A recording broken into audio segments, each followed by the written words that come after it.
Okay, so hopefully you followed along with that video I set up.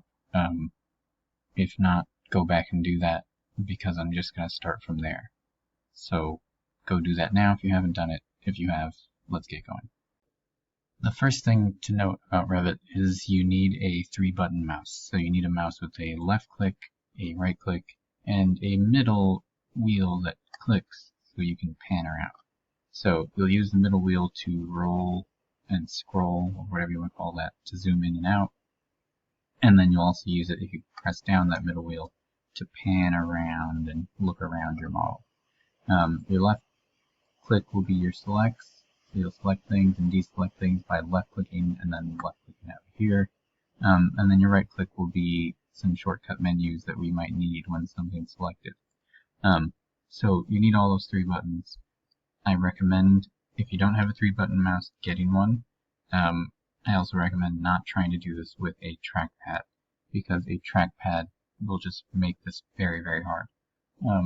Or a magic mouse. Magic mouses usually don't work with Revit. So those of you that are using Macs, you might need to buy a new mouse. So hopefully you've clicked around these tabs a little bit and you're used to moving yourself through these. Hopefully you've clicked some things that expand out and you kind of played around with some stuff. And then you drew a wall set. We specifically went from the top right to the bottom left corner on purpose, and you'll see why in a second. We have our properties window over here, project browser. Hopefully you look through those things a little bit too. So if we select these 2 walls, we can left click and drag, and we'll see a little dash window. That means anything this window touches will get selected. When that window's solid, anything inside of the window will get selected. So from left to right is solid, we just call a selection window. From right to left is dashed, we call it a crossing window. As we select all these things, we'll see that they are a brick wall, or basic wall, exterior brick on CMU, and we'll see some other properties about them. We didn't pay attention to these properties. We will the next time we make walls. The other thing we can see currently is the height of the wall. So we have an unconnected height is 20 feet. So we know how tall this wall is. We also know where the wall is based. It's based on level 1, which is your first floor. It doesn't have a top constraint. We'll talk about that in a little bit. There's a ton of other data here that we'll go through as we need to. Just for right now, that's all we're talking about. One of the things I want to point out right now is the view control bar down here. This is going to be very important as you work through Revit and start understanding how to look at things. So first of all is the scale. The scale tells me how big the drawing is. Right now it's 1/8 of an inch to a foot, which means every 1/8 of an inch in drawing equals a foot in real life. So that's going to be a very small drawing. So that means all of my text and my notes are going to be a little bit bigger. If I were to dimension this, you guys don't know how to do that yet, but it's fine. You'll see a decently sized dimension because it's a pretty big building. But if I go up and down in this scale, you'll see that dimension get bigger and smaller, and these little markers here get bigger and smaller. So let's say if I go to maybe 1/2 inch equals a foot. So those get really small because we basically zoomed the drawing up or made the drawing very big. So these notes and stuff get smaller. But if we get really tiny, let's say a 1/16 of an inch, you'll see all that stuff gets a lot bigger. So the drawing won't seem like it changed, but it's going to change size as we put it on a actual sheet. Let's leave it 1/4 inch to a foot for now. To the right of that, we have our detail level. There are 3 detail levels: coarse, medium, and fine. Coarse is basically everything's single line or 2 lines. Medium is all the detailed walls and windows and doors, floors and stuff. You start to see structure, you start to see thickness of walls, you start to see hatches in things. But what you don't see are details like door handles, window trims, and maybe some detail on furniture. That's when you get to fine level detail. So for most of the first sets of drawings we create, medium or fine is going to be fine. Coarse, you only really use when you're doing a very small drawing, like an overall property drawing. I'll tell you what that's called later. So let's go to medium level detail. To the right of that, you have a visual style. The visual style is how do we represent the model. Right now we're in hidden line, which basically means if you have a cube, you can't see through the cube. You can see that picture on the right. Wireframe means I want to see all of the lines, right? Everything is see-through and transparent. Shaded, meaning I'll give it some color, so it'll also be shaded. I can't see through it, but I can also see the color of it. Consistent colors means everything's going to be gray, just to kind of like take material away but still look at an object. And then realistic is going to look as close to real as possible, and actually use light and shadows to kind of make something real.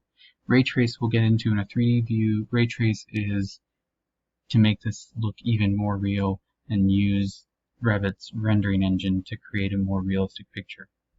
It's slow and takes a while. We don't want to do that right now. So I'm going to go to shaded, and the reason I'm going to go to shaded is we can look at this wall now and see there are different layers of different colors. So we see brick here. I think this is an air gap, and then another layer there, a CMU layer, and then an interior set of layers here. If we pick this wall, we'll see it's called basic wall exterior brick on CMU. I'm going to do something I don't want you guys to do it. I'm going to hit edit type. I'm going to hit edit structure. We'll do this together in a second. But what I want to point out is in this assembly window we have an exterior side and an interior side. And on our exterior side we have brick, and then we have air, insulation, weatherproofing, CMU, a metal furring channel, and then sheetrock, basically, gypsum wallboard, drywall, whatever you want to call it. So we have an interior side and exterior side. So on our exterior side we should see brick. On our interior side we should see the wallboard. That's what I'm trying to point out. Here, on our interior side we have brick, but our exterior side has the wallboard. So something went wrong in our drawing. So I specifically told you to draw this from top right to bottom left as we made this rectangle. The reason I wanted you to do that is I wanted you to do something wrong, and I wanted you to do something wrong on purpose. Because I wanted to point out that the way we draw things matters. So Revit thinks about things from top to bottom and left to right. Or as we would say in architecture, from north to south and west to east. So if I were going to make this rectangle again, I wouldn't want to start in the top right, I would want to start in the top left, and then end in the bottom right. That would make it go the right way. There's another way to fix that. I'm not going to show you that right now. We'll talk about that probably in the next video. But so let's just select this, left click and drag, click delete on your keyboard. If you don't have a delete button, you can type DE. So now we're going to draw walls again. If we highlight this wall button here, we'll see that it says wall WA creates a non-structural wall building in the building. Use the type selector to specify the type of wall to create, or use the default type to create a generic wall and specify a different wall type later. So what that means is it's going to make a wall that shouldn't be holding up the building, shouldn't be used in the structural model. It's only used in the architectural model. Type selector, that is this thing here. It's the type selector. Use that to determine what your wall is going to look like, or make a generic wall, which is just a basic two-line wall, and specify the type later. So we can decide which one we want to do. Let's click the wall command, and then let's keep our basic wall exterior brick on CMU, and we're going to this time draw it with a rectangle again from the top left to the bottom right. And you'll see the wall makes itself the right way. So it's really important how much you do things, how you do things, what order you do things in. I'm going to do that one more time just in case that went too fast, or I didn't say what I was doing. So we're going to left click in the top left, drag and left click in the bottom right. And then when we're done with this, we can hit a couple of buttons. We can either hit the modify button, and that'll get us out of the command, or we can also hit the escape button, and that'll get us out of the command. If you want to repeat the command that you were just in, you can hit the enter button, and you'll go back into the same command over again. So maybe I want to draw some walls down the middle here. This is an exterior wall. So I'm going to use the type selector, do this with me, and we're going to choose an interior wall. And let's say interior 5.5. And then just divide this in half. The little triangle tells me this is the midpoint of the line. So I can go from midpoint to midpoint and divide the room into 4s. When I'm all done, hit escape. So I wanted you to add in some extra walls so you could see that Revit will start to clean these walls up for you on its own. And start to make these things look a little bit better. If we go to maybe a more detailed look, you'll start to see the thickness of those lines and how there's more material in here and material in there. So that's the wallboard, metal, CMU, rigid insulation, air gap, brick. And you can see Revit already starts to draw things with different boldness to lines, or as we call it in architecture, line weights. So you'll see that the exterior part, or the edge of the wall, is darker, and then the other edge of the wall is darker. And as you go in, each material has a little bit lighter line, and then these hatching, or these patterns, we call them hatches, are even lighter than that. And the patterns are usually consistent throughout most architecture firms. Some people get them a little weird, but there's a pretty consistent standard. So this typically is rigid insulation, this typically is masonry or concrete blocks. Brick isn't always that way. Some people do brick in just straight lines, but that is the standard. So you'll see these things pop up a lot. If we go back to a hidden line view, all those lines will stay there. This is typically how an architect would draw something. Just black and white lines using these hatch patterns to understand what material is there. So hopefully you feel a little more comfortable moving around Revit. There's still a couple more things we could get to in here. The sun path we're not going to really talk about right now, and shadows we'll talk about later. This crop view and crop region I don't do down here. Temporary hide, isolate, and reveal hidden elements. Those are two things I want to cover very, very quickly, and we'll also cover again later. Temporary hide is, let's say I want to take this thing and get it out of here just for a second. I can press this sunglass button and say hide element. It'll go away, I'll get a cyan border. If I want that element to come back, I can press these sunglasses again and say reset temporary.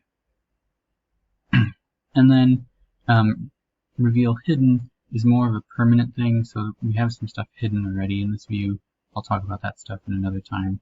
But I can select these things, and then up here, not up here, weird. Okay, I can right click and hit hide and view elements. So right click, hide and view elements, and then those things will go red, so that means they're hidden. And then I can hit the X up here, or hit this button again, and close that. The difference between those two is this temporary one only works for the session I'm in. After I save, close, and open, it goes away. This permanent one will be there until I unhide something. So it will just hide the thing as long as I tell it, until I come back and tell it unhide this thing.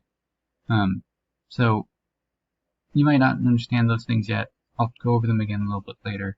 I just kind of wanted to get you guys moving around a little in Revit. So next video we'll talk about views and looking at different views. This video went a little longer than I wanted it to, sorry. Hopefully that got you a little more comfortable.